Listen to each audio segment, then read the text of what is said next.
3, 2, 1. There was a story about him when he was kind of like at one point when he was at the peak of his powers.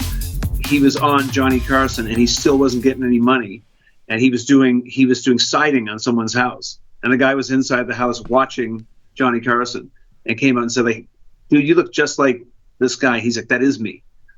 Wow. So he was still roofing and doing siding when he was doing Carson. Oh, that's pretty crazy. Yeah, that kid was also in that. What was that TV show?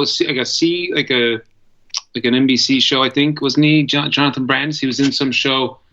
I want to say like I can't remember the name of it. They all wore like SeaWorld looking suits, but they were underwater in something. I forget the name of the television series.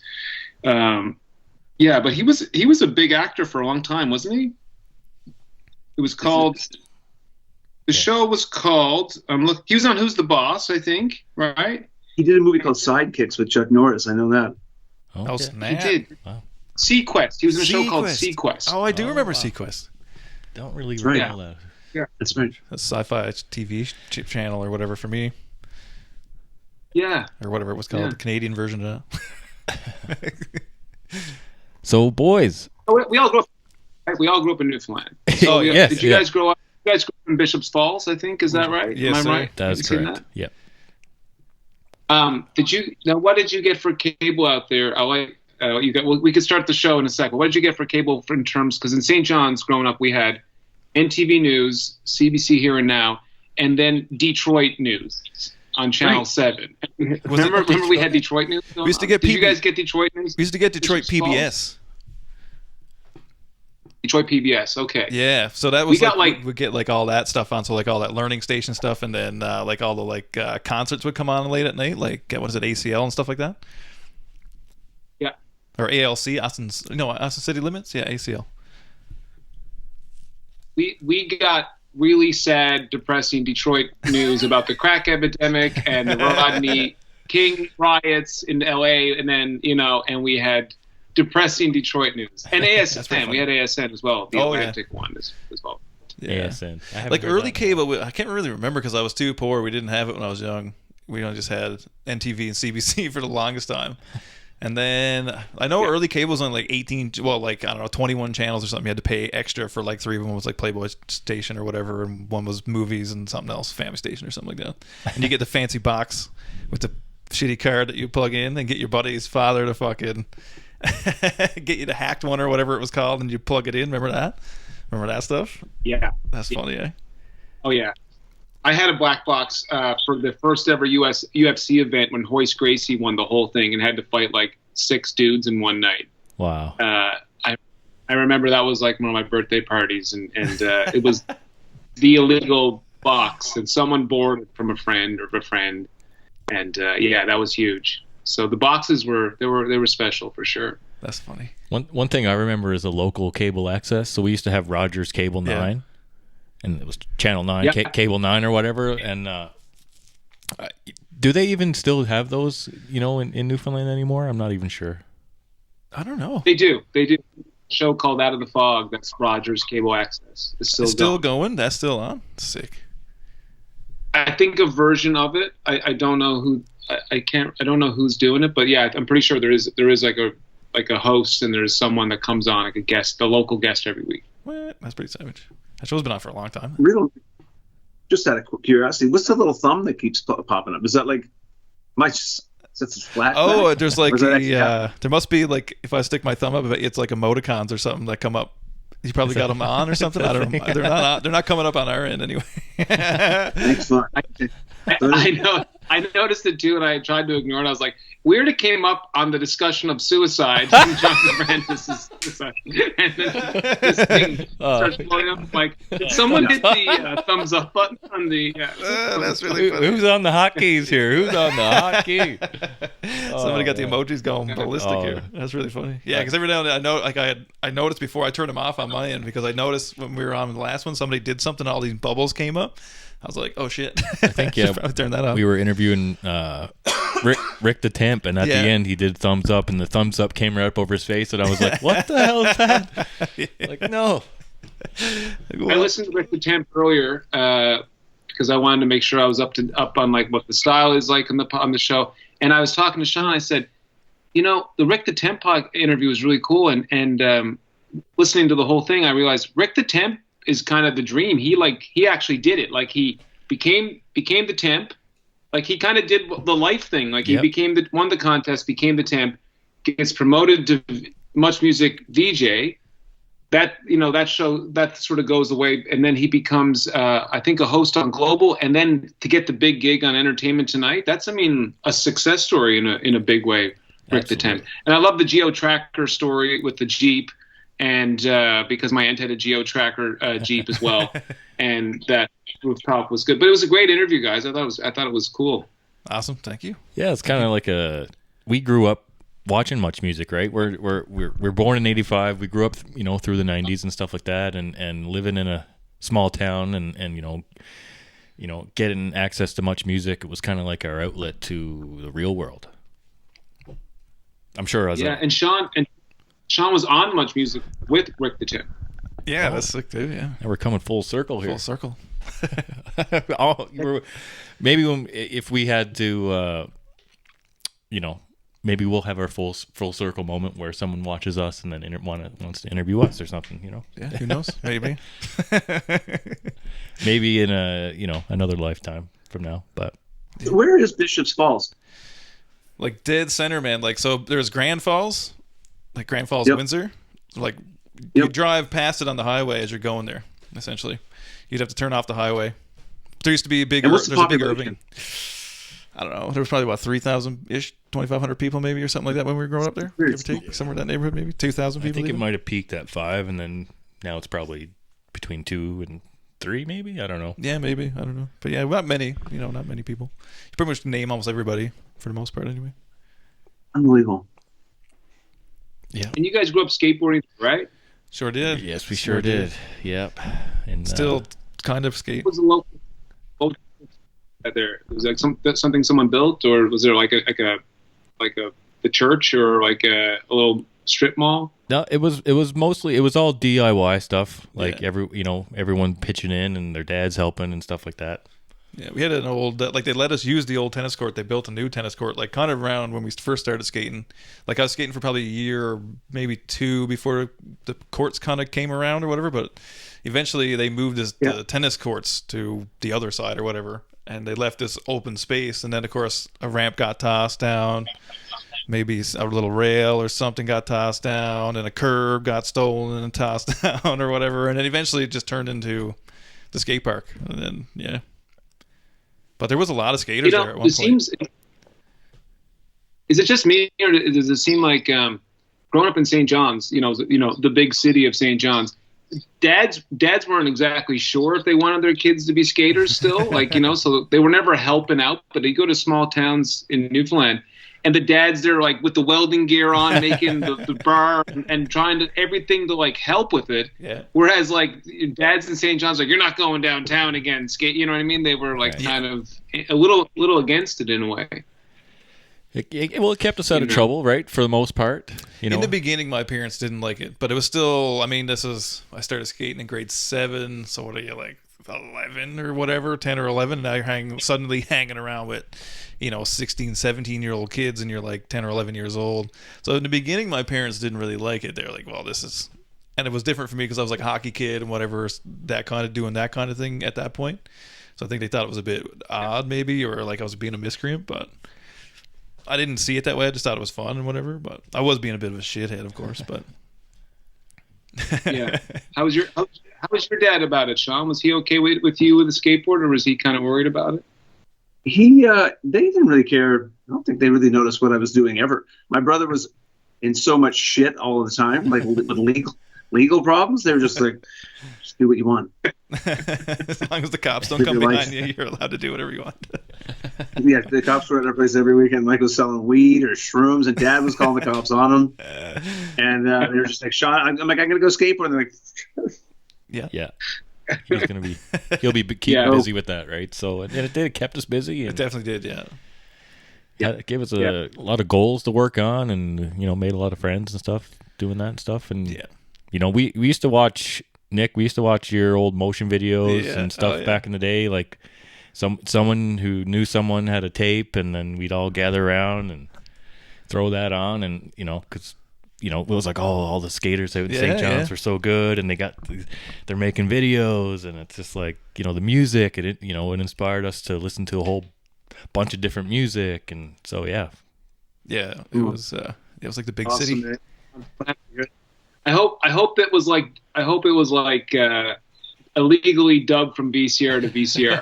I like to imagine that someone's in a basement making dubs of motion videos. Oh yeah. I definitely got a dub of it. So like that one tape I have, it's got a dub copy of the Ballistic video on it. I'm pretty sure maybe some motion stuff, probably even the other newer Ballistic video or whatever, like the one from the early 2000s or whatever it would have been. Mm-hmm. Definitely shit like that on there somewhere. I definitely have that VHS. I could probably scam that up somewhere. I took a picture of it. It's on our Instagram somewhere, but I still have the tape. I could scam that up, put that on the internet. Yeah, man. Yeah. I love what you just said about inspiring, like, working in this sort of format of making stuff. Like, some of my favorite, like, talking about moments with people in St. John's is someone stopping and going, nothing about like TV or anything. They just go, man, your skateboard videos really inspired me and my friends to go make skateboard videos. And I was like, and that's the real like heartwarming moments, is when someone says like something you made inspired them to go make stuff. You know what I mean? Because there's many ways to be inspired by something or to appreciate art. But when it strikes you so heavy that you go, I can do that too. That's like, especially young people, that's the best. That's, there's so many, because after Ballistic Emotion, there became, I think, like 4 or 5 or 6 other little bunch of groups of young people making skateboard videos across the island. And Sin Anarchy, I think, was one. And then Jared Hockel and those guys made one. And I'm going to forget a bunch of guys, but yeah, there's nothing better than, I'm sure the same, Sean, with music. Like, how many times has someone come up to you and said, your band inspired us to become a band, or to get making music and stuff. Like, that's the juice. Yes, juice. Yeah, 100%. And do you guys want to talk about the movie? We can talk about anything, really. It doesn't really matter. What movie? No, just. You want to? So I guess we're already started. We can. We'll roll. It's no big deal. We'll just roll on into it. Yeah, we'll let it roll. Roll on into it. Sorry for. I guess it's probably pretty late where both you guys are now. So appreciate you taking the time. What time is it? No, it's not. It's only 10 after 7. Oh, here, but Nikki, you might be late. What time is in Toronto? I'm 10 after 10. I'm okay. I'm good to go. I'm in the sweet spot. Nice. So Sean, where are you then right now?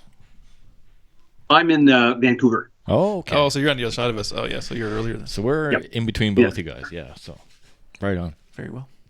You guys are in Calgary? Grand Prairie. Grande Prairie.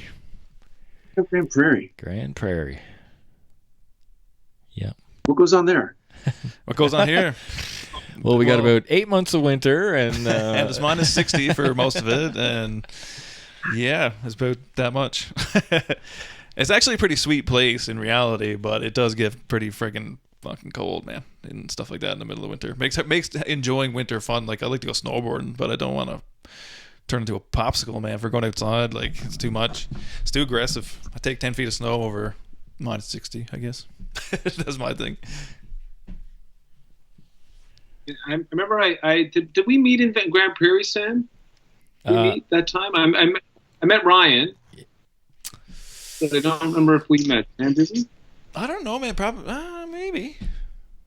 Was I there or not?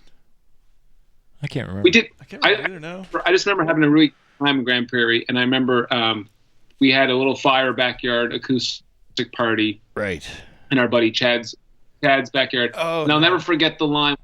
One of his buddies said, and this sticks up in my memory, was because they had a beautiful little fire in this backyard, and Buddy pointed to the wood on the ground, and it was this white birch. He goes, Chad saved the good wood for you guys, and I was like, oh, the good wood. And I never realized that white birch burns better than other woods. And then I learned all about white birch and how it is less smoky, right, in your eyes. Is that true? Is that true that I think white birch so, is the good wood? I believe so. If my wood collecting skills from back in the day leads me to believe that you are correct on that. I believe once the bark burns off, you're primo from there. Yeah. Oh, man. But I love he saved the good wood for you guys. Yeah, that was sweet. That felt like a great guest. Yeah. It's good. Feels like home then. Grade A wood, yeah. Yeah. So, boys, we'd like to talk to you a bit too about your background and stuff. So, Sean, give us a little bit of your history as well, because you guys kind of got similar but opposing histories going on there. So, give us a little bit about your background, Sean. I grew up in St. John's, Newfoundland. I knew who Nik was, but we might have bumped into each other a few times, but we went to different schools. So I grew up in St. John's. I used to skateboard too. Got into music at a super young age. So I was performing on stage when I was 10, in Kiwanis music festivals and snare drum festivals and with percussion bands and stuff. And did a whole bunch of that stuff. And then went away to university, to St. Avex for a year, then a couple of years at St. Anne's University. And I dropped out of university to join a rock and roll band. So, and we started a band they had a band called Trouser. And then when I joined the band, within a year or two, I think, we changed it to the Trues. And for 15 years, we toured all over the globe.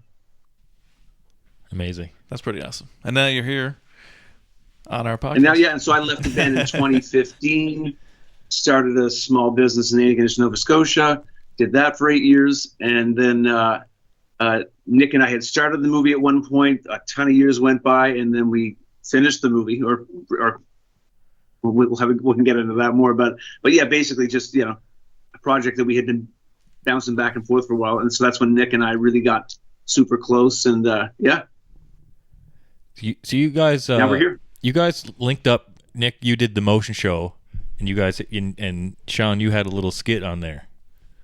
That's right. But I can't. Yeah. So that was. So did you guys? Is that your first time ever really like working together? Like you were with the Trues at the time, and you just were like, "Hey, let's do this little skit." Like. That's right. Yeah. Nik, was that right? Was that the first time we did anything like?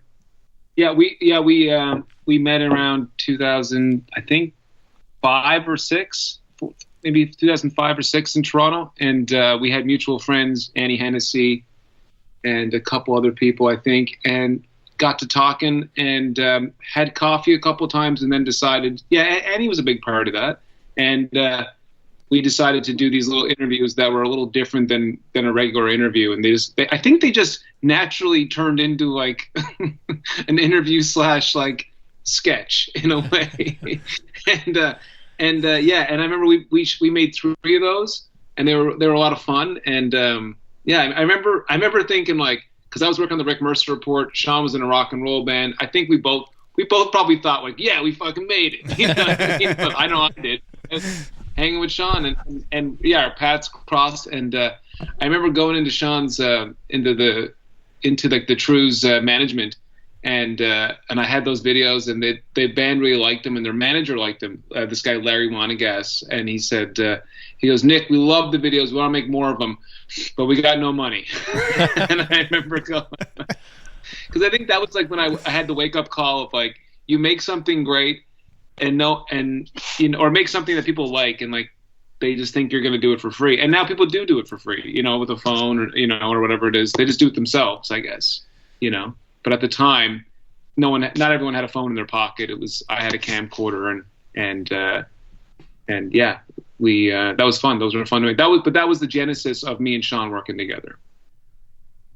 So yeah, like you got that. Like you must have been around cameras almost your whole life, right? Maybe like it's kind of always been familiar to you, where you just naturally gravitate towards picking that up and kind of shooting. Yeah, I bought a camera in high school. Started filming skateboarding, and I was thinking about this today. Actually, I thought about in a funny way. Do you remember like when your buddy had a camcorder before everyone had one of these in their pocket, and they'd say, "Hey man, get the camera out on him," or "Get the camera out on him," or or you'd film and then someone would say, "What's this for? What are you doing?" Or get the camera, or don't take my picture. I don't like my picture being taken. Like they looked at a video camera and say they don't want their picture taken. And I was thinking about, like, you know, from a perspective of thinking about, like, now every moment is like, you know, you go, oh, I should get a video of this. I should get a video of this. Like how often we do that before, like how our brains were different back then. Like you'd say to the guy who had the camera, one in every group, if he had the camera, if the batteries were charged, if the camera was in his book bag, if the camera wasn't broken, and then you'd say, hey, and then he'd have to get the camera out, put the tape in the thing, put the battery pack in, and then the moment's gone.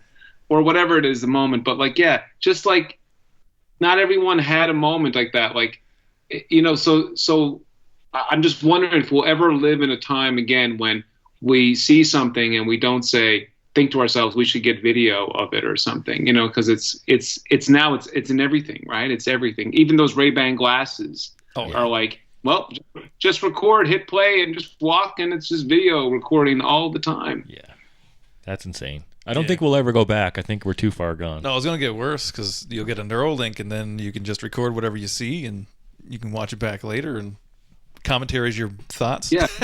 Or whatever, right? Like, creepy. It gets creepy shit almost at this point with that kind of part of it. But it does change it, though. Like, I mean, I remember, like, growing up, like, there was only a couple of cameras floating around. There's only so much footage of us at that time. You know what I mean? Regardless of even if you were filming for, like, because you couldn't film like you do now where if you're trying to capture a trick, you'd almost film over a lot of takes even just to make sure you had enough film and stuff. You know, it's not like now where you just record it endlessly until you have 300 clips or whatever and you finally get it kind of thing. It wasn't like that then. Like, stuff got lost and it didn't always work, and it made for magic, I think, a little bit in a way. Something missing from that now.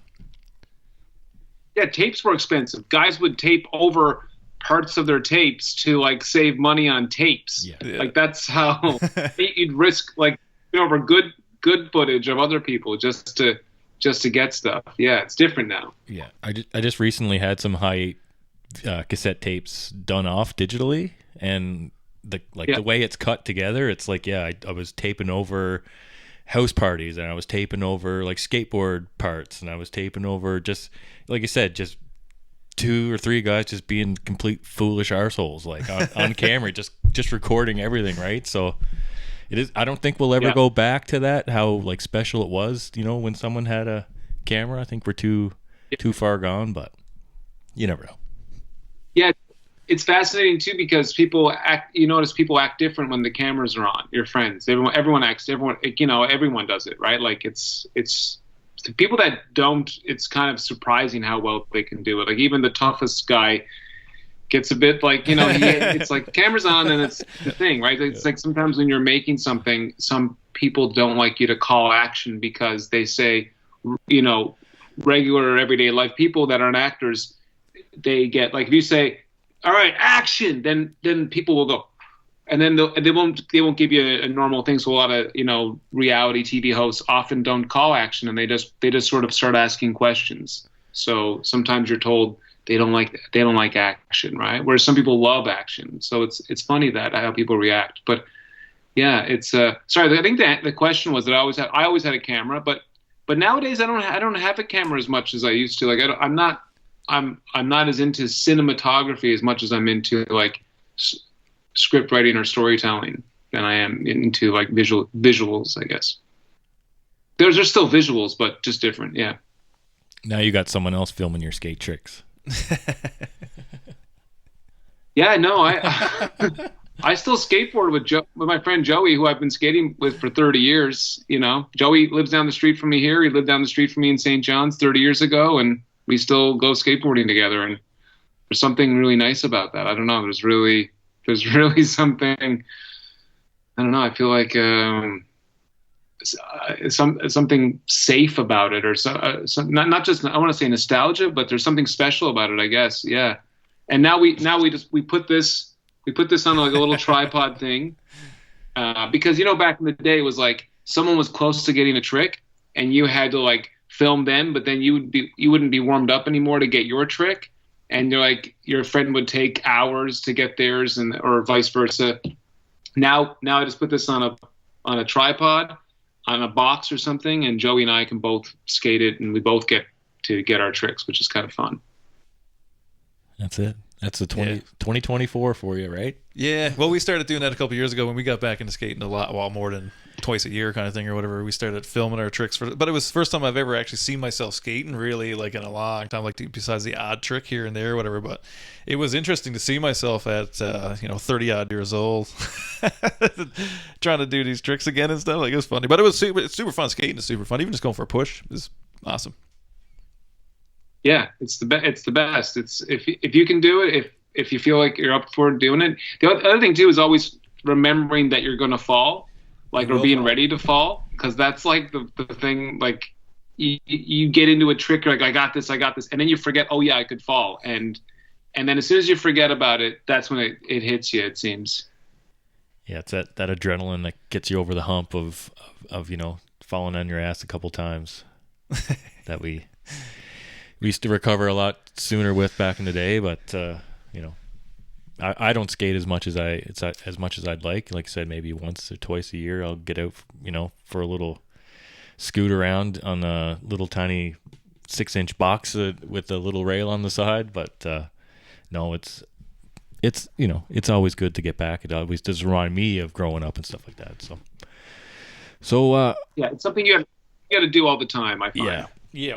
So we're gonna change gears here. Let's talk about this movie, Sean. How does it feel to be a leading man in this great movie? It was. How does it feel? It's pretty. It's pretty good because we kind of cleaned up at that award show, and I don't know if neither Nick or I, like, when we were walking into the theater in Halifax, we were thinking, like, oh man, like, what, is this any, like, you're second guessing everything you do. I mean, especially Nick, because Nick was sitting with this footage for months and months and months and months. So, it's like, to everybody else, it seems like, oh yeah, that's going to be fine. But if you're in it and you're playing with it and you're taking scenes and you're putting them here and you're jujitsuing them over here and you're doing all this stuff, you have really no idea. It's none of your business how the thing turns out in the end. You have no idea. You just think. And then for us to walk in the theater and have a packed house in Halifax was a great feeling. We kind of high-fived when we were done that, and we thought, hey, we kind of knew it was good, and now I think some other people are digging it too. Yeah, of course. And that's, I think, the hardest part about making something, like, especially in that media where, like, when do you know when it's time to let it go and let the people see it? Like, when is it, because I feel like artists can kind of mix and match things around until forever, until it's finally at some point in time you have to say, this is finished, let's put it out there, right? So it's good to see the reception that it's been getting, because I mean I'm sure it's a great film. I haven't gotten to see it yet. I'm not sure when it's going to be out to us jabronis to watch it, but we're looking forward to it. We'll make sure you get a copy to watch for sure. Yeah. Well, hopefully it goes into theaters. But about that, I sent Sean. I'd constantly send Sean, his partner Tammy, edits all the time. Because you can edit forever. You can literally edit a feature film forever if you. There's so many micro decisions that go into every little scene. From angles to takes to. Just even in modern day editing, like the style of editing, pacing is such a huge thing. Pacing, tone is everything in this film. One thing I'm really proud of this film is I think we nailed the tone. And sometimes you watch some films and they feel kind of toneless, and then you go, why does that not feel? Because I feel like it's something you have to tap into, and you have to sort of be on the same page with the actors, and with the music is so important in tone. But we definitely took a long time to edit this film. But I think it was worth it in the end. I think we passed it back and forth a lot, myself and Sean, and constantly I would check in with Sean about, like, what do you think of this? Even the opening shot? I mean, it was a last minute decision to put in these two shots of this little boy and this little domestic dispute going on. That was a last minute ad, and we even said, I think after Halifax going, really glad we did that.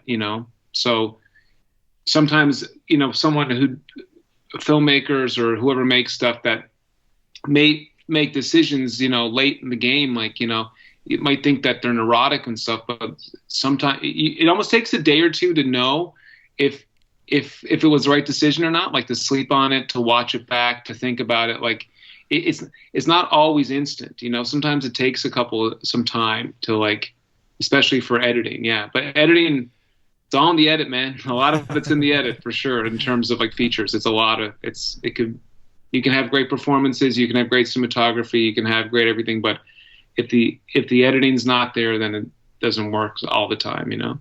I heard Francis McDormand say film is and TV is an editor's medium, because as an actress or actor, she would give a performance. It could be good, but she has no control of it to the audience, no control. And whereas a theater is as she pointed out, is an actor's medium. A director can shape a performance every day in rehearsal for months, but as soon as the curtain goes up, it's the actor and the audience, and she can do whatever she wants in that moment, and that's direct. So theater is an actor's medium, whereas film TV is definitely an editor's medium. Absolutely. Yeah, no, it really is. It's hard for an actor to kind of do that, in terms of they're the ones, the spotlight is on them. They have totally control of how each scene kind of goes about and stuff like that, whereas you can call cut and then redo and take after take after take, so it's, acting is a pretty broad thing. Sean, did you, when you're sitting behind the drums, playing packed house, did you ever think maybe that in 2024 you'd be going film festivals? Did you ever think this would happen? No. It was something that I thought would be interesting. If we could pull that off, it would have been a cool idea, but I didn't really think, it's like, if you're a bit of a dreamer, you think, maybe I'll do that someday, but then really probably not. And then we're here. We're doing it. If I could jump in and say, not to control the interview, but I've known Sean a long time, and when Sean said he left the band in 2014 or 15? 15. Yeah, as you pointed out, Ryan, how behind a drum kit to a packed house, a packed stadium, whatever Sean was playing. I remember Sean went back to Andy Ganesh, and Sean wanted to do serious work, so he went and I don't want to speak for you, Sean, but Sean went and was I'm going to try. First thing I think you tried was, you said, I'm going to try fishing. He wanted labor, he wanted hard labor to go to do that. And I thought that was so interesting when he told me. I was like, you're going to go work on a fishing boat?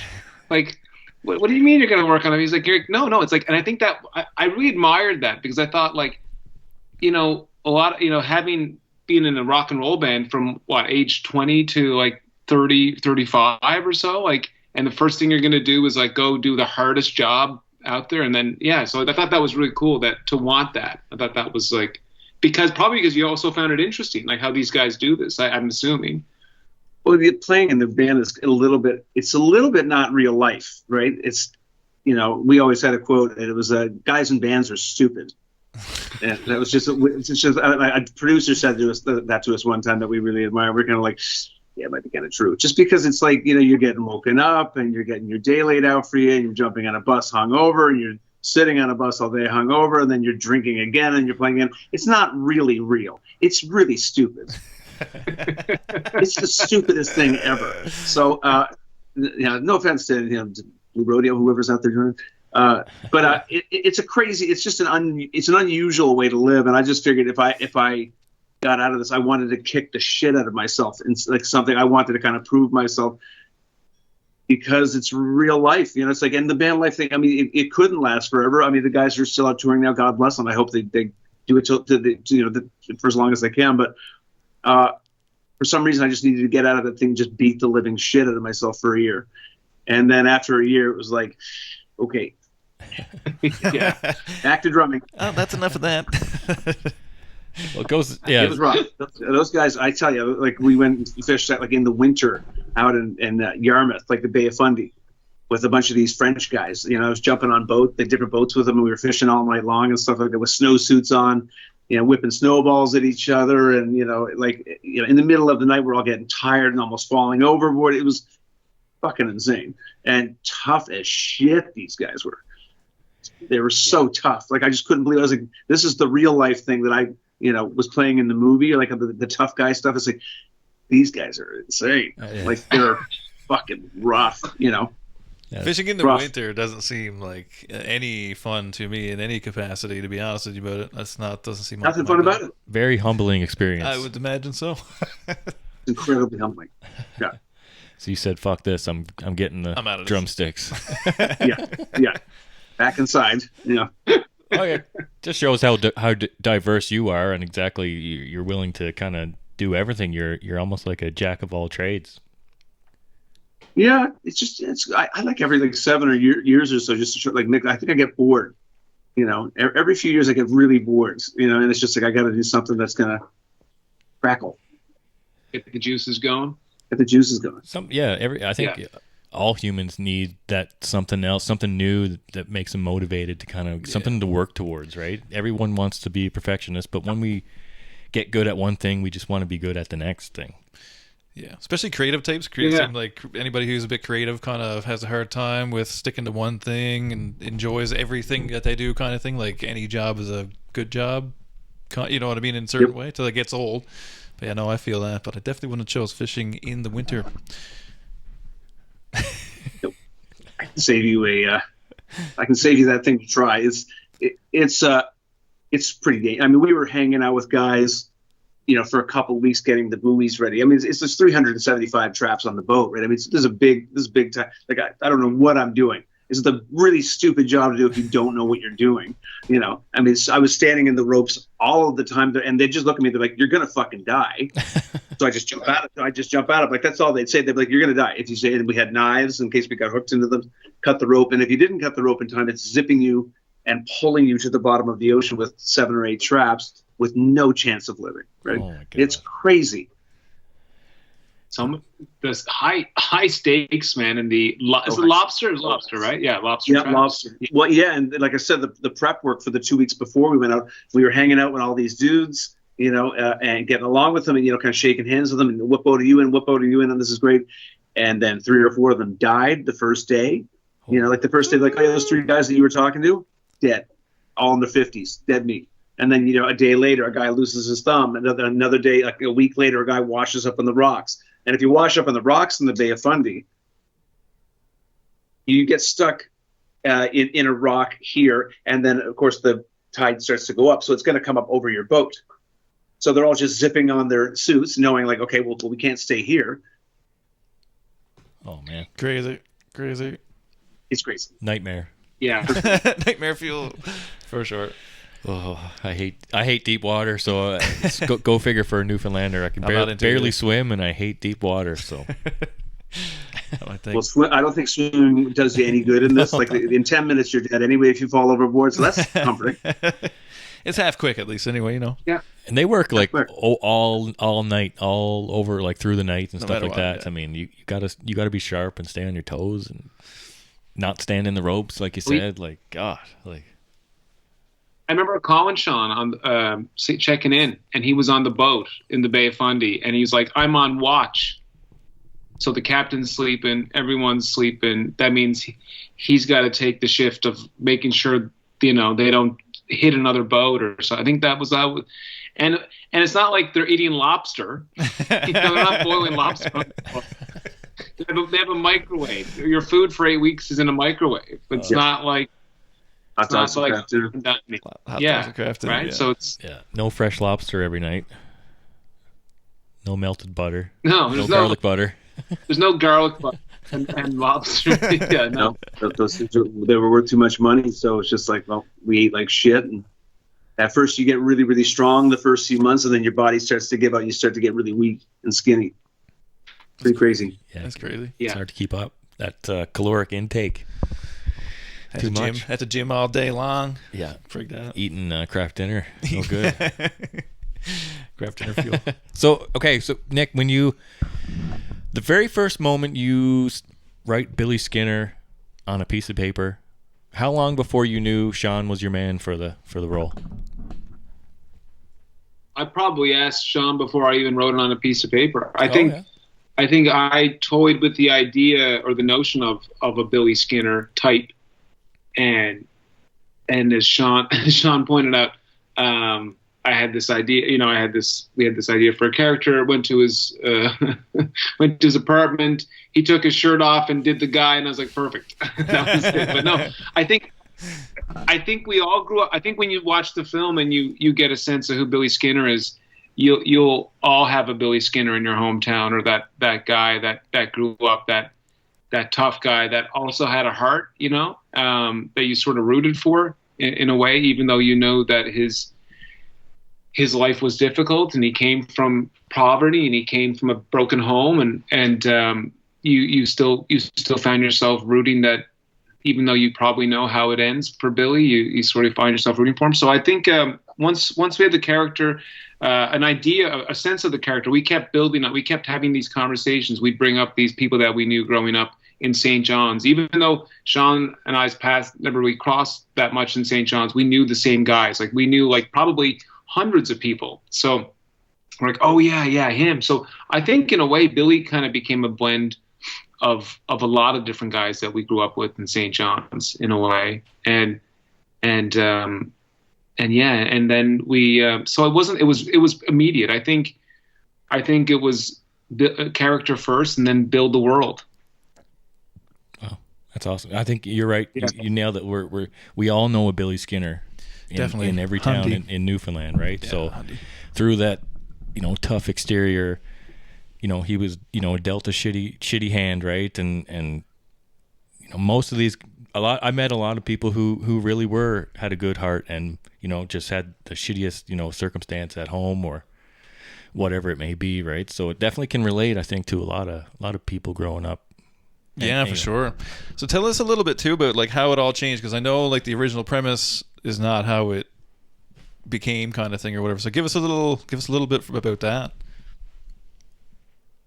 So yeah, Sean, I can talk a bit about this, and Sean can touch on it as well. Sean and I had this idea. I was working at Rick Mercer at the time. Sean was touring with the band. I think Rick Mercer office broke for the holidays. We went into Rick Mercer office, and we started writing on a whiteboard what the film would look like, and we had a plan to go to Newfoundland. And when we went to Newfoundland, and we shot for I think 4 or 5, maybe 6 days. And we just went around shooting character tests for Billy. We kind of had a couple of scenes written, and we still didn't have the film figured out, but we had a sense of what he would wear. Sean picked out this great outfit from I think a Nova Scotia, I don't know, kind of maybe a Piper's kind of spot. And he sent me pictures of this, and then I found this car that was parked on Bon Claude Avenue, and it turned out to be owned by a biker. And then we went and knocked on the door, and we rented the car from this guy, which is another story we could get into. And Nigel my stepdad. He's a DP. He has a great cinema camera and lenses, and we used that. And Nigel was for some reason, and Nigel is a little older than us. He was really into the idea. I think he really gravitated to Sean and liked Sean a lot, and he liked the idea of the character. And Mary, of course, is the producer. She's my mom, and they supported us. We had a bit of development money so that it could fly us back, and we paid for that. And I think we got paid a couple bucks for doing it, very small. But we went around for 4 or 5 days and just started shooting stuff, shooting what we thought this character would be and look like. Yeah, and Sean, I don't know how you remember it, but that's sort of how I remember it. Yeah. And then we would shoot sometimes. Then did we do another trip back and started work on the writing? Was that the same trip? 2 different weeks? I can't remember. I think that was a different trip. Yeah. Yeah, you're right. Yeah, you're right, because I think the first trip, the second trip was winter and we got snowed in, right? I think. Yeah. So the first trip was shooting these sort of character tests, and and then the second time was writing, and then the first time around, I remember we started writing ideas, and I think this guy, it was more following this guy being a bit more of a menace, being a bit more of a wild card, I guess, a little bit more violent.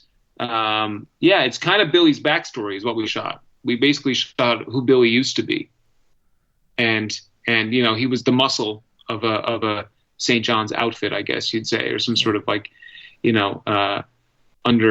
underbelly of a certain bar in Midtown St. John's. So Billy was the muscle, and the muscle collects money. The muscle, we both knew a couple guys, I guess you would say, who were the muscles of something, and then we sort of built off that. And I think when we were writing it, we kept coming up against, like, we weren't happy with what we were writing together. Like, I think we both had sort of seen the movie we were writing already. Like, it wasn't anything original or new going on, and we sort of put that aside for a long time, as Sean mentioned, like many years. Like, we went back and there was different versions floating around, and then we came back to it, I think 5 or 6 years later, and we talked about this new concept, like what if Billy came home from jail, and all that old footage would then be his backstory. So we knew those would be flashbacks, and that's how we penned them into the current story. So the film now, opens with Billy getting out of jail. He goes back to this low-income neighborhood he's from, and he sees all these Syrian refugees and all these kind of refugees in his neighborhood, and he's a fish out of water in his own neighborhood, and off we go into his rebuilding his life. Yeah, I think that's a great story, and where it ended up being is absolutely relevant to real life situations right now, right? Yeah. That strong, silent type kind of actor, like the wild men of the past, Gonzo too. Like that's gone. Yeah. Those guys, you're not going to see like the old, like the Marlon Brando types, like that type of Clint Eastwood kind of guys. They can't come back because they can't be fucking animals anymore. Yeah, that's what everything, like music the same way. Like, you don't really see, like, you get a few crazies or whatever in the music world still, but not the same. Like, plus the cameras, it's just too many cameras, man. There's always a camera in your face. You can't get away with that stuff anymore. And not that they should get away with all the stuff, but you know what I mean. Yeah. What's the first thing someone says when they meet a famous person? Like, what's the first thing they say? They always say, "Was he nice?" Right. Like, it's the first thing they say. They don't go, "Was he an asshole?" And then because they want to hear he's nice, or they want to hear she's nice, or they not, it's the first thing. And it's so true. And everybody loves to say that. Everyone's like, "I heard the guy from the Bare Naked Ladies is a bit of a," it's just like, it's like you don't know because he wasn't nice to you. Maybe he didn't like you. maybe he's having a shitty day. Yeah. I don't like being talked to in the grocery line. I've hung out with a few celebrities, and I watched. The funny thing is, when you hang out with a celebrity or two, and you go into public with them, you don't understand that life until you've gone going to get a coffee with them, and then you watch people around them, and how like men in suits, like grown men in suits, become like little children, and just go, whoa, and then they start getting like, should I go? Should I say something? And you watch them like, because you know exactly what's going on, and you're like, oh, this could get tiring for people, if you're a face, or if you're someone, because you got to be on all the time. Yeah, I can see that getting old, man. Especially like I say, like you're just trying to get groceries or whatever your deal is, and then fucking. Oh, look, it's Margaret. But I think it's. I think if you're in show business, then you should be nice, and you should, what I mean. But Sean's right. I don't know if there's gonna be where's the asshole guy? Like, who's the asshole guy that like when you ask, I saw so and so, was he a dickhead to you? And you go, yeah, fuck yeah, I love it. It's this thing. It's a dick. Like, I love it. Yeah. I don't know who's left in that. I don't know. Is that be like Stone Cold Steve Austin? Like, did he slap you, or did he crack a can over your head? Like, remember, like there was a clip on YouTube at one point. I was watching clips of like Kiefer Sutherland, and at one point he was like in the lobby of a hotel or something, and he just dove into a Christmas tree and disappeared, and the Christmas tree went flying over. I was like, why doesn't anybody do that anymore? That looks like fun. You know, That's what you should. it's like, why doesn't anybody drink that much anymore? Yeah. People should drink more. You know, but nobody can do that now. I thought it was great. Was that in the TMZ era or no? That's a good question. I'm sure we could still find that one, but it was like this guy's, we got a live one. Yeah, that's definitely a way out. I do. He was like a cat with tinsel. He was totally just died. Yeah. Oh, no. I forgot about that clip. Yeah, I remember one time we were actually at Mike Smith's house, Bubbles from the Trailer Park Boys, and we were touring with Guns N' Roses, and we were told I don't know if this is related to anything that we're talking about, but it's a good story. We were told not to talk to Axl, don't go near him, don't come to him first. He'll come to you if he wants to, which he won't. Blah blah blah.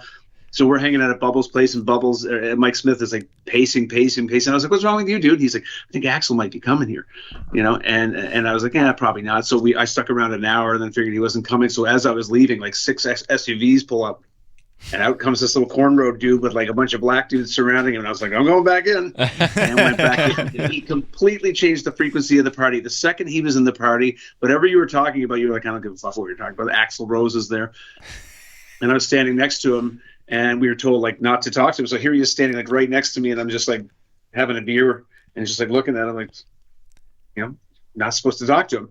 And then eventually I was like, this is fucking stupid. I was like, hey man, I was like, it was fun tonight. He's like, oh yeah, you're the drummer, right? And I was like, yeah. And I was like, mm-hmm.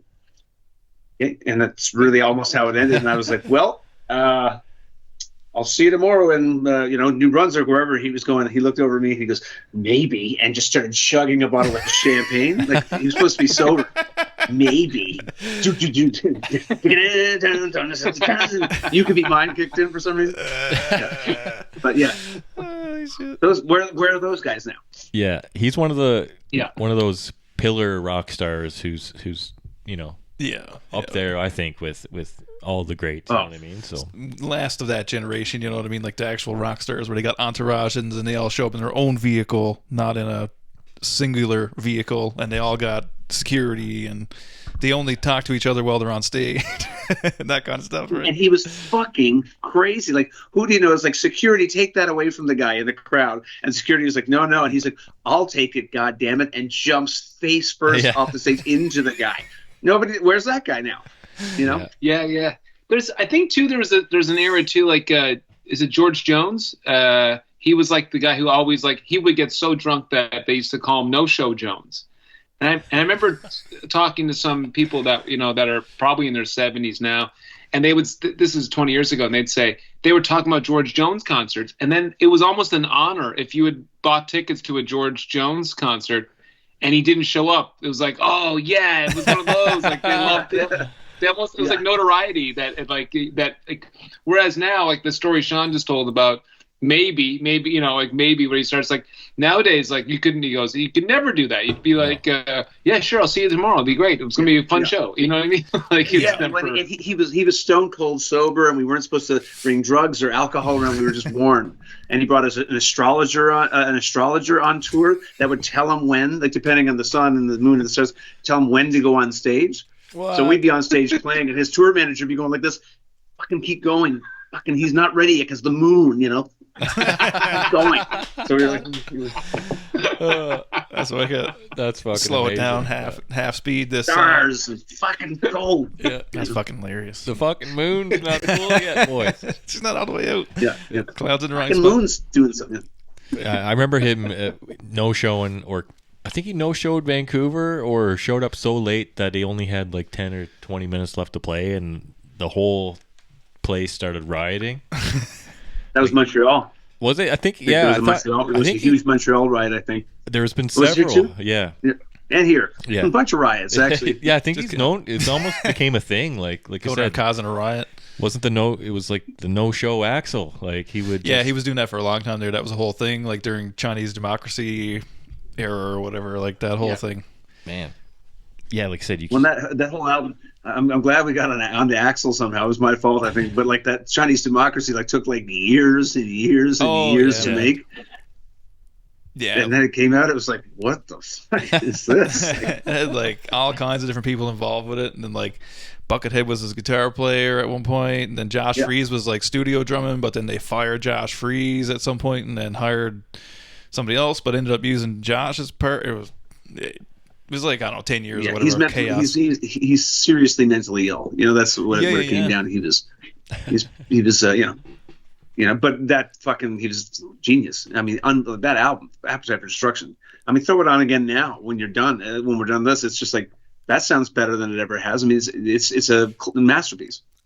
Oh yeah, they're definitely good at what they do for sure. Like, I'm not a huge GNR guy or whatever, but like they're good at what they do. I mean, they're the biggest people doing it, and will probably ever be, because that shit don't exist anymore either. No. Last of the rock stars. And that version of it, like that 80s Jack Daniels drinking style or whatever. Yeah, you just can't no-show a stadium show and not without a big Twitter apology first. Yeah, you're or whatever. When you transcend the music industry and you're so far and above everyone else, it's just some people, you make an exception. Yeah. Well, Slash is still your guitar player, and we're gonna still cart you out there until you're 80 years old. We'll push it as far as it can go. Where were we before we got cut off here? Appetite for Destruction came out in 87. Not 1985. No, a few years later. But I bet you they joined in 85. I bet you they were forming around then. Playing whiskey in Rainbow in California there. Yep. Yeah. I would like to. Yeah. Where were we? I remember we got cut off here. I remember meeting Ron Jeremy in the Rainbow Room. Oh, sounds exactly right. There he was, just standing at the top of the staircase, like the Badger, just like, hi. What year would that have been? 1985. No, it was what was that?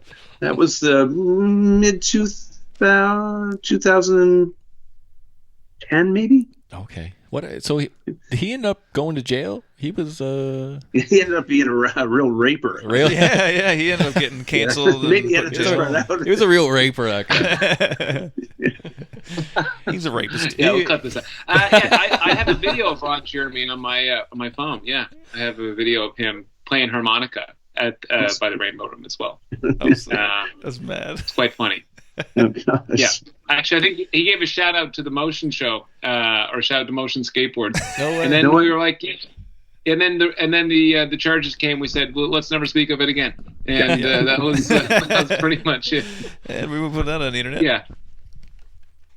And he was, I think, Ron. No, to be fair, I think he was like a fixture at that bar. Like every time anyone would go to Los Angeles, they'd say, "Holy shit, Ron Jeremy!" And then you realize, oh, he's there every night greeting people, and that was, because it was known as Lemmy's Bar, right? That was where the Lemmy doc was sort of filmed at. I was kind of hoping to.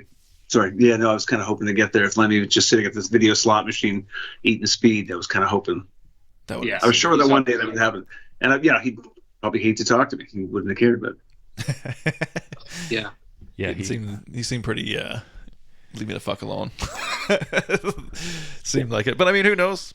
Who knows? I guess Lemmy didn't live too far from there, and he had like his spot, like right at the bar. He would sit every single time. Yeah, Doc is really good, actually.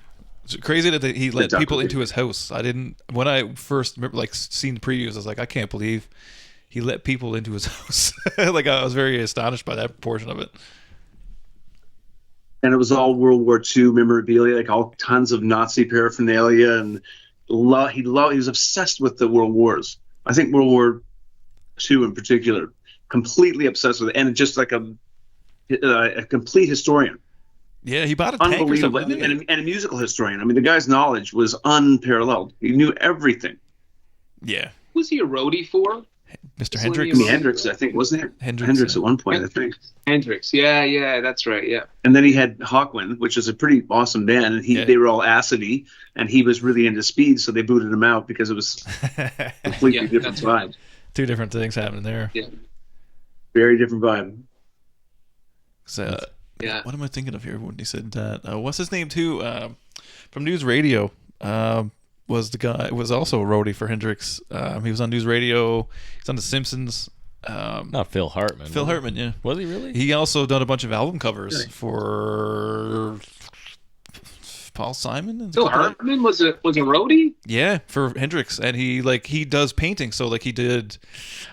Don't quote me, but I want to say it was like. Oh shit! I don't know. It's a bunch of famous album covers. Anyway, I can't remember off the top of my head, but yeah, look that shit up. It's pretty cool. He's an interesting dude, man. Like I mean, he got off by his wife and whatever and all that weird shit that went on there, but it was crazy. Like what he did before all that, like his kind of background before he kind of became famous. Yeah, he's an interesting dude. But he was a roadie around the same time as Lemmy. He was like 16, so he'd be like on the side of the stage, like 16 years old, watching Jimi Hendrix play. It's crazy. Wow. Yeah. I'm reading that now. Crazy. Unreal. Wasn't he? He's so talented, that guy. I thought he was just the best of the bunch. He was such a theater act. He was such a trained, like he could really do, like when people wonder like who a good actor is compared to like a, like a Mark Wahlberg or someone that's like, Mark Wahlberg is just Mark Wahlberg in every movie. I mean, he's great to watch, but he's kind of just that same guy. But then you got, like the Philip Seymour Hoffmans or this guy, Hartman. It's like they have such a range. They can do different accents. They can do different characters. They can do different time periods. Yeah. Pretty cool. Hartman had a gift with that classic commercial voice, like for doing like such a great commercial guy voice. Even in The Simpsons, he played. The Troy McClure, this Troy McClure voice. I mean, go watch the Troy McClure like Super Reel. It's hilarious, so good. Yeah, he's super good, good stand up too. Like really good, rounded, creative or whatever. Like say painter, or a little bit of everything. Yeah, he was really cool. And he's got an interesting story. He was from Winnipeg, was he, or where was he from? I don't know. That's the part I don't know. I thought he was definitely born in Brantford, Ontario. Brantford, yes. Oh shit! My bad. Brantford. I know that he definitely rolled his eyes at that new wave of like the Adam Sandler and Farley and company. They didn't all get along very well at first because they were very silly and hilarious, but completely nutty and silly. And he was quality. He would have been like a trained guy that kind of thought that everything they were doing was just like dick and shit jokes, Yeah, no. I think he had a big. He was. You're always lucky if you're on SNL and you get the big impersonation of the president, and he did Clinton. Yes, he was right, a good, and he did Clinton. He did a great Clinton who would always eat. He was always eating. Like he'd be talking to someone. Yeah. He'd always be eating your food, and that was always like the warmongers or like the warlords. Right? He's like warlords. He's like going for a jog, but he's in McDonald's talking to people, and they're telling him information. He just keeps eating from them. Yeah, I think it's just we watched it on recently. It's fantastic. I love that. I forgot about that. That's so funny. Yeah, I forgot about that too. That's back when SNL was like really funny, like super funny. Yeah. I think it's interesting because with SNL, it's like it depends on it's like 1985, right? Depends on what generation you are, like what affected you during your period of your life. That would be one that we all like. But then for some people, it would be the Will Ferrell that are a bit younger than us might love the Will Ferrell generation of SNL, or perhaps the people, some people my age still love the Eddie Murphy, year or couple years, or the Dan Aykroyd years and stuff. But that new movie looks great, by the way. The new SNL movie looks like it's a good watch. Yeah. But yeah, no, it's. I feel like SNL is 50 years old now. It's its anniversary this year. Yeah. So I feel like it's just like players on a team, on a hockey team. Like you'll have your favorite, series of cast that you like, and that would everyone. I think I feel like there's a couple hidden gems we never gave much appreciation to as well in SNL. I think I came in and out of SNL and stuff like that, but like you said, when one group of cast members graduate to go on and do whatever, there's always another one that comes in, and people are like, oh well, I like the years before, but then you give them a couple years, and then they turn into the Will Ferrells or Kristen Wiig or Andy Samberg and Jason Sudeikis and all those guys. Like they always tons of kind of come up there. and eventually they do their thing. And right now, to be honest, I couldn't name one cast member other than Kenan Thompson, but yeah. My uncle Tommy Sexton auditioned for SNL. Really? And they offered him a writing role on it. This is what I was told. I don't know if this is true, but they offered him a writing role, and this would have been in the 80s, early 80s or mid 80s. And he's a writer performer, and he turned it down, is what I was told, because they were going to start him off, because they start a lot of guys off or females off into the writing room, and then you work your way up onto the floor. You can be both, but he wanted to perform and write. So sorry, Ryan, I cut you off there.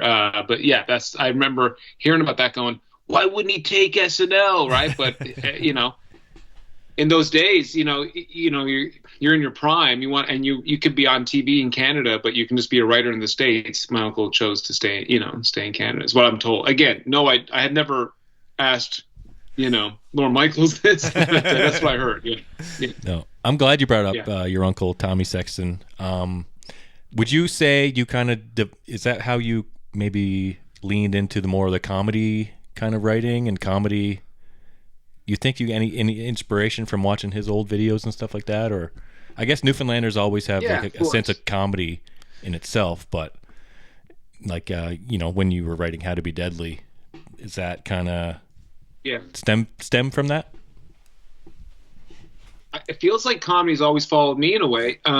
Because I watch a lot of old Codco tapes in St. John's. Me and my friends downtown, just like I'm sure everybody thinks their friend group is just the funniest friend group, and especially in Newfoundland, we all think your friends are the funniest. So those motion videos, the sketches were always meant to be funny, and so we thought they were hilarious, because that's what we were up to. And then when I ended up working on the Rick Mercer Report, it was like, oh, another comedy show. Like, this is more comedy. So I think when I got working on Rick's show is when I really learned about comedy, because I thought I knew what comedy was. I thought I knew what sketch comedy was or what was funny, but I didn't know what went on behind the scenes of a sketch comedy show. So now I'm sitting next to 5 stand-up writers who, opened for, one guy worked on Mad TV. One guy auditioned for Joey and Friends and almost got it. Three of them, 2 of them opened for Sam Kinison kind of thing, like, or Dave Chappelle. Like, these are big writers, and they've all worked big shows. And watching those guys work every week, and then watching Rick and watching Gerald, the producer, who puts the whole thing together, it was like, oh my God, this is great. This is how comedy's done, and read-throughs, like. We just see the final thing, like how many read-throughs we'd have every week. Like there's so many sketches that never see the light, that are funny too, that just don't make it. And so it's just, it's a big machine. And I think that's when I really started learning, and I became more of a student of comedy then through Rick Mercer. And I think after a couple of years, then I went and did Donnie Dumphy, and that's when I started writing How to Be Deadly. That's awesome. Yeah, so I think being around it on Rick Mercer Report was definitely the biggest learning experience of comedy that I could have ever had. I mean, I was 23 or 24. I left when I was 36. You know what I mean? Like I want to say I was 23. I left when I was 38. So that's 15 years on a comedy show. So I feel like whether I wanted it or not, I learned about politics in Canada. I learned about how a British parliamentary democracy works, and I learned about how political satire works. So those are 2 big gifts from working on that show. So yeah, I think that I always think back on, like, if something I think is funny, I just think about that room and how funny that room was, and that always grounds me. And I noticed you were doing a little something with J-Rock a little while back. Is that something that's coming? Is that in the development that we're going to see soon, or? Yeah. Actually, that's Jonathan Torrance came and did a thing with us, and Sean as well. Sean reprised his role as Faded Freddy. Yes. And Yes. Mary Walsh as well. Wicked. It's a new TV series that takes place in Littledale Community Housing right now, called Donnie and Brenda, and I'm very. It's fun. It's fun, Sean, to be doing comedy again. Wouldn't you say it was fun to do it? Or Sean's fantastic. He's not. I'm not going to give anything away, but Sean just did a couple of days on it, and it was the crew were laughing quite a bit. Yeah, just that. Yeah, it's going to be. I think it's got a lot of potential, man. I think you should you should run with that sucker. Yeah. But it's nice to be doing comedy after such a serious film like Skeet. I think, like, to shift gears and try and do something different, because I think when Sean and I work on something a little bit more heavier tone again, I think we'll have scratched that comedy itch then, Yep. So I think it's a fun thing to do. But yeah, that's like that's a series that's coming out next year. Hopefully, I think four episodes, three episodes and a Christmas special. So sick. Yeah, Sick. and hopefully that becomes like a thing and it keeps going and it becomes multiple seasons. That's the dream, but who knows? One day at a time. Yeah. Well, I can't wait for that for sure. And it'll be good to see Billy Skinner's kind of range from seriousness to violence to humor. Yes. That's wicked. This guy is this guy's ridiculous. This guy's so over the top. This character, Freddy is. He got dumber somehow and fatter. Oh, I guess Freddy. Yeah. He inherited. He developed a laugh in jail. That's probably my favorite laugh I've seen on camera by anyone. I've showed a few people, and it's it really it's such a good laugh. I'll share a sneak peek with you guys once we're done the Faded Freddy laugh. It's just really it's dynamite. Yes, that's wicked. Yeah, I did. Yeah, I called him Billy, but it's Faded Freddy from How to Be Deadly. Yeah, so my bad. Oh yeah, but Billy Skinner in the thing. Yeah, he had the waterbed beer in How to Be Deadly. Yeah. It's a fun series. I think what we've overcome from the doing How to Be Deadly was we finally found the world, and the world is this Littledale community housing. So that's a lot of fun. So we kind of have a really great backdrop for the show, and the show is a mockumentary, so it moves faster, and there's a lot more interviews, and I think that's what's going to make this show a lot different, and I think better than not to say better, but just to show the evolution of this comedy. I think this is going to be a great show in terms of movement and pace, for sure. And just I think it's time. I think comedy has been pretty safe for a couple of years, and I think comedy is now making a really vicious comeback, and I'm excited to be part of that world. I feel like too you've got enough characters, in that world of Donnie Dumphy and so forth to support a whole series of especially that mockumentary type where you're kind of doing interviews and stuff, and you've dabbled in that before, with the Donnie interviews with Brenda and then Michael and Ronnie, of course, who you play. Like I think that would definitely translate really well to TV. I think it's great. Yeah, I think thank you. I appreciate that, because it was when I was writing these scripts, they were just like easy because I know the characters so well already. I'm like, oh, I know exactly what Ronnie would say here, or what Freddie would say to that, or how Freddie would, or how Brenda would react to Donnie's thing. And there's something in that. There's something invaluable in knowing these characters, and they're fun characters. And there's something really nice about any kind of comedy show that takes place in a small town.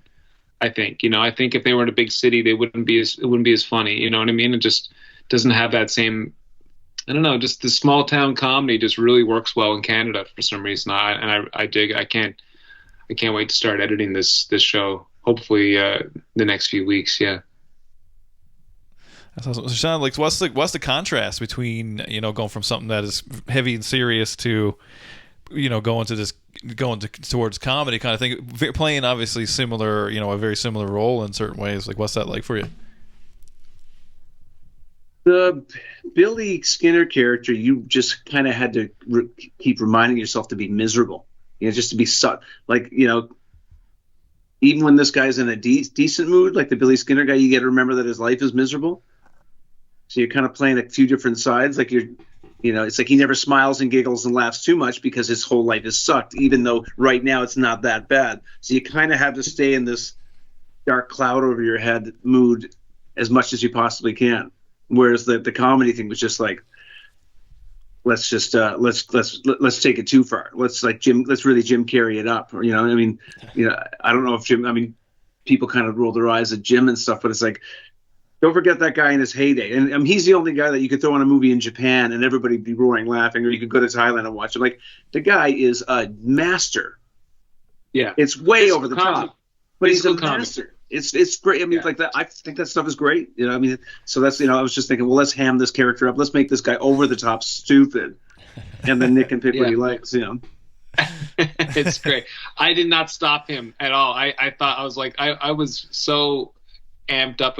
There's something really nice about a character you quote every time. Like, if you find yourself quoting, like, and I found the crew were like quoting lines Sean was saying, or quoting or trying to do the laugh, and I was like, oh, that's good, because I find whenever you're trying to, whenever you see a comedian and then you try to mimic the thing, that's a great sign, man. That's a really good sign if you're trying to be, impersonate them right after. For sure. I think so. Yeah, I'm really, really stoked on that. That's funny. It's like somebody singing along to your song. That's wicked. Yeah. Yeah. Yeah. It's a compliment for sure. Yeah. It's it's definitely different. The show is nothing. It's, if you've seen the Donnie and Brenda interviews that we did years ago, they're much more like that in terms of movement, but with much better camera and better writing. And I don't think, sometimes I used to get kind of bummed and be like, why didn't I do this show 10 years ago? But I don't think I had the knowledge or skills, or I don't think that a lot of us were ready to do this show 10 years ago. I think now is the time to do it. So I'm excited now. I think we're much more mature in comedy, and I think we'll make it funnier for that same reason. Well, and as you know better than anybody, Nick, and this is something that I didn't know just from watching you do it. Writing is it's one thing to jam and to be funny with your buddies, but it's a whole other thing to get up and do stand-up comedy, and it's a whole other different field to sit down and write things that are funny. And you were really good at writing things that were funny. Just thought that was interesting, because it's like, yeah, we can come up like, you and I would be jamming on something that'd be funny, but to actually sit down and A, B, C, D, E, F, G, and this is funny, my brain doesn't work like that. So I think that's probably a skill that you picked up when you were saying about the Rick Mercer thing. It's like, that makes so much sense to me, because you were literally watching people write jokes for 15 years in front of you. It's incredible. Yeah, I think you get a bit of a discipline of like of settling in and deciding which joke wins, and also you sort of get structure and formula is like so important when it comes to writing these shows. Like, when your big incident's coming, when the stakes are coming, when things, certain things have to click, and introduction of new characters, like, in your episode, A Stranger Comes to Town, exactly the minute that person's supposed to show up and how they should enter and all that. Yeah. So I think I don't think I could have written the show 10 years ago. I don't think I was mature enough to write this show 10 years ago. Yeah, that's experience that you just learned, kind of just being the sponge and absorbing everything in that room, right? I mean, what would you say? Oh, big time. What would you say would be the biggest obstacles, in filming a full-length feature movie compared to now, filming for what would be a TV show? Would they be different at all, or kind of the same things kind of apply to both? For me, I think making the film, of course, is that it takes so long to make a film. It takes so long. Whereas I feel like this TV show, doesn't, for some reason, it doesn't take as long between the writing, the delivery. There's, like I said, in a dramatic film, you take all these micro decisions that you have to make when you cut every scene. Like you have to basically nitpick. Like I said, I'd send Sean things and go, what do you think about the cutting from this scene to this scene to this scene? It's a bigger puzzle, I guess. A feature film is a huge puzzle Whereas a 22-minute comedy show is a lot more achievable, and comedy, you're not as picky on the story as much as you are on the joke as well, right? So I just say that you're just much more precious about the film than you are with the TV series. Yeah. And in terms of hurdle, like as Sean and I could tell you right now, like we've now had this film at a couple of film festivals. We're having a screening this week, and the process of releasing a film, I mean, making it's the fun part, if you ask me. I don't know, but like, now trying to get it out into Cineplex, trying to get a distributor, trying to get it on streamers, selling the film, that's a different beast, and that's the next challenge. So sometimes you ask artists to become salespeople, and that's tricky too, right? Yeah, that'd be something I never thought of. I guess like the filming it is the fun part. That's the, you wake up every day doing what you want to be doing, but now that it's over, now you're trying to sell it. You're trying to be the salesman. You're trying to push it out there and get it seen by as many people as you can. That it's probably not going to be the most fun thing, but of course you're passionate about it, so you want to do it as well. But I could see how it would be, the more difficult thing, I guess, would be to, trying to get it out there as much as you can. I mean, I have no idea how that would work, and I don't know. There's a lot of work that goes into that, but it's amazing though to see what you're doing. It's great. Yeah, thanks, man. It's fun to do. I mean, in terms of making stuff, like for instance, like for me and Sean, for myself and Sean making Skeet, and we'd show up, we'd have sides, little sides of the scenes we're doing that day. Sean will go over them, I go over them, we'd read them out, we'd sort of read them out loud, sort of rehearse them. But with Skeet, but we had weeks of rehearsals. Like we had an office space, and we were rehearsing these scenes weeks prior to show up on location. Myself, Sean, and his partner Tammy would go to a location a week or two before filming, just to get the gist of what the room looked like, or get the gist of where we were, like in this apartment of this woman, Leah, this house of her. We went and we sort of rehearsed in the location, so actors would get familiar with the geography of the room, or actors would.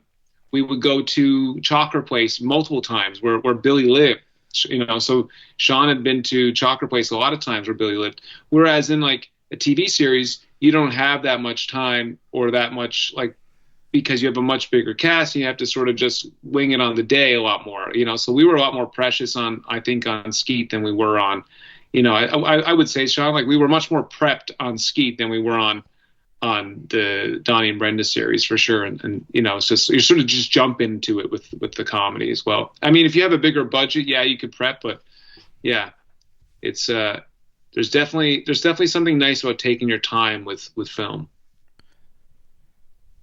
That's cool. So I got to ask you too. So what was it like working with Jay, right? So like he comes on the scene, like he's very famous in Syria where he's from or whatever. Like, so what's it like jumping into a film with a man of, he's got great experience kind of thing. I mean, obviously in a different world, but a lot of experience to come. What does that look like for you guys?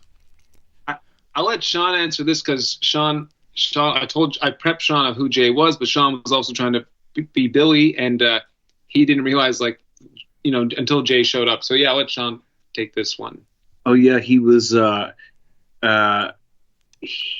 was such a superstar that like we were in Chalker and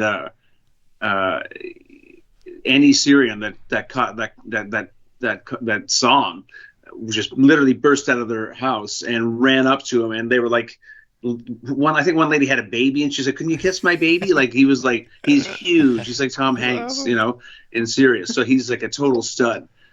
And they were fucking blown. They couldn't believe it, right?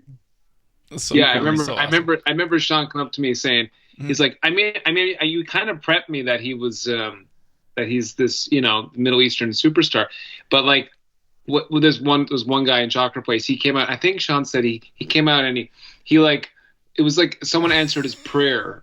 Yeah. Like he was like, yeah. And I kissed him on the head or something. Kissed him on the head. Yeah. That's awesome. Yeah. That's awesome. Yeah, I've said this a few times, but we'd literally be in the middle of a take and like the guy would be like, he would like, we're rolling, and then the guy would come in and get a picture with him and Jay in the middle of the take. Like, and we're like, can we get the guy out? The guy the birthday party scene. He'd constantly come in, and this was like he'd already had 10 pictures with him already, but he had to slide in again. It's crazy, yeah. But awesome. he brought a lot of like. Jay's just got great energy. Jay, I think anyone that meets Jay just goes, man, this guy's energy is amazing, and again, celebrity, nicest guy. I've said it.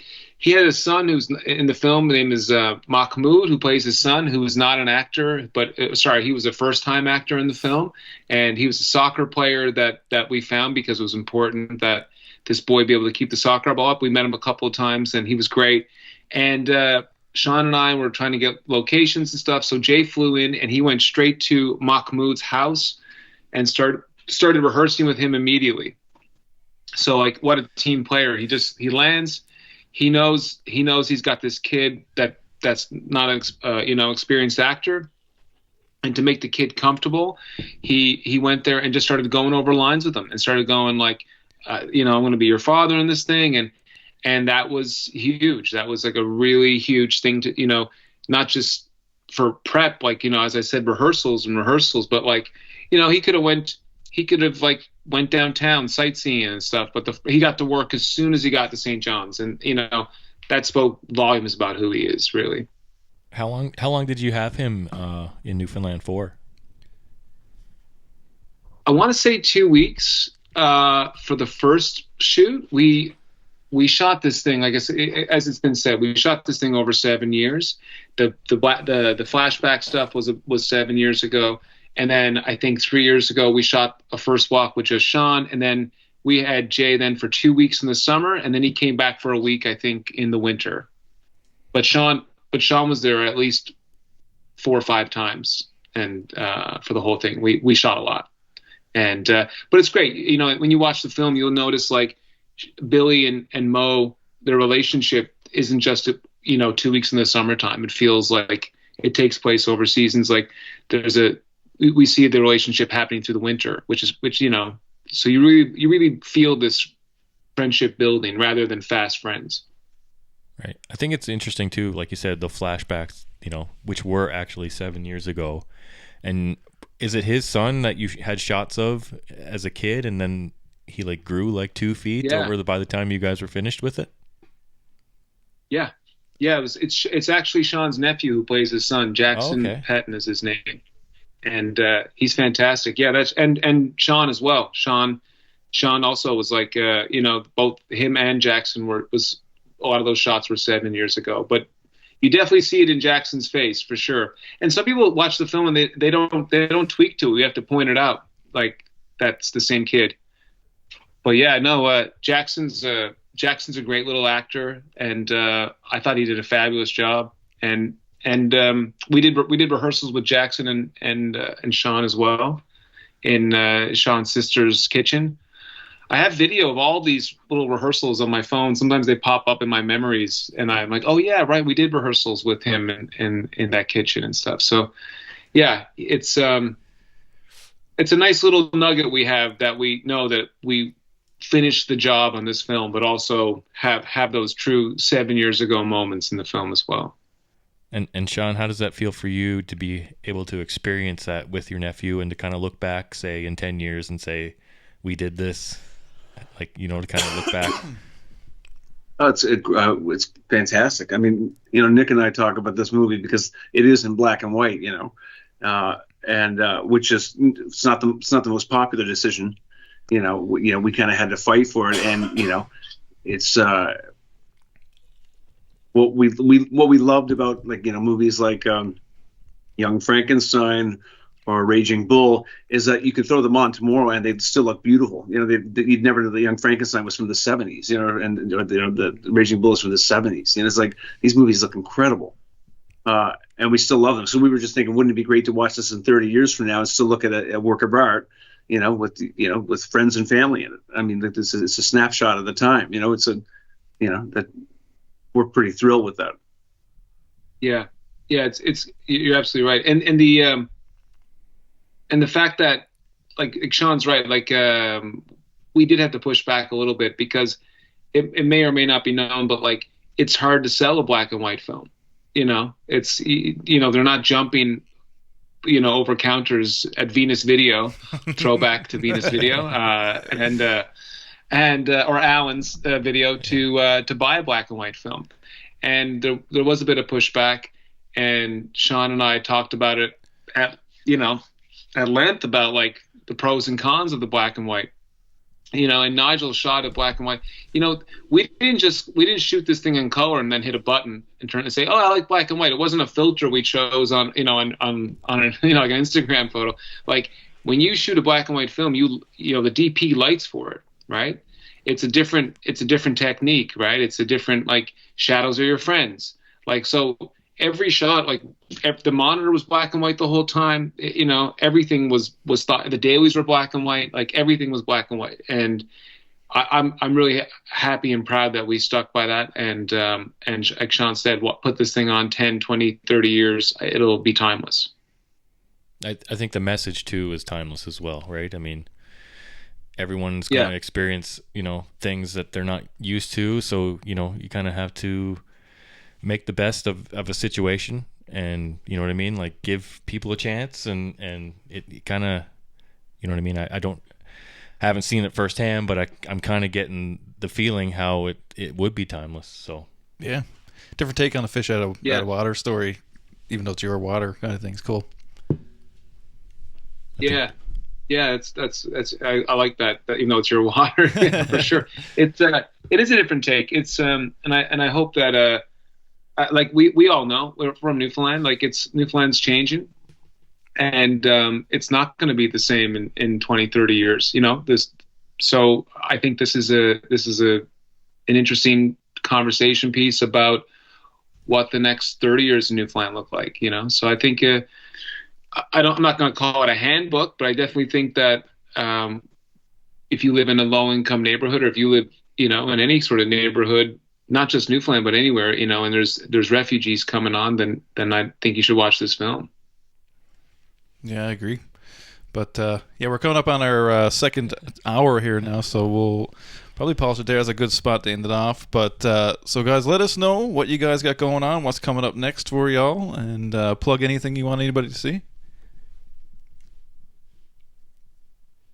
Yeah. I mean, Sean and I are talking about more projects, obviously, to work on together. Definitely want to work with Sean again. I hope he wants to work with me. Sean and I love working with Sean. This Donnie and Brenda series is something that I really want to get going, and hopefully do multiple shows of that. And so editing, doing this, and then getting Skeet out to the world, and then hopefully making another feature film in the next year or two. And and just sometimes I just love talking to Sean on the phone every day. So if I had that, I'd be a happy man, to be honest. So yeah. We check in every morning and every afternoon and evening. we check in regularly. And after we brush our teeth, and before we brush our teeth. What are you wearing? Yeah. That kind of thing. What's your midnight snack tonight, Sean? Yeah, you hungry? Yeah. For no reason. Just Well, it's good. Yeah. Do you guys think you came closer together over the last 7 years? For sure. Yeah. Oh yeah. Definitely. Yeah. Yeah, and there was a period with like the Nigel, who's not on this call, the DP. Like Sean, Nigel, and I were together a lot, and Tammy as well, Sean's partner, and there's a period where me and Nigel were going pretty head to head, especially on the filming. It gets stressful. You Canadian film, you got to shoot 6 scenes a day, right? It's not a matter of you can't take your time all the time. You can prep it, but you can't take your time in the day. So yeah, me and Nigel were going head to head a lot, but in the end, I think we became closer because of the film as well. So I think films can make and break you for sure, or break and make you. Yeah. Awesome.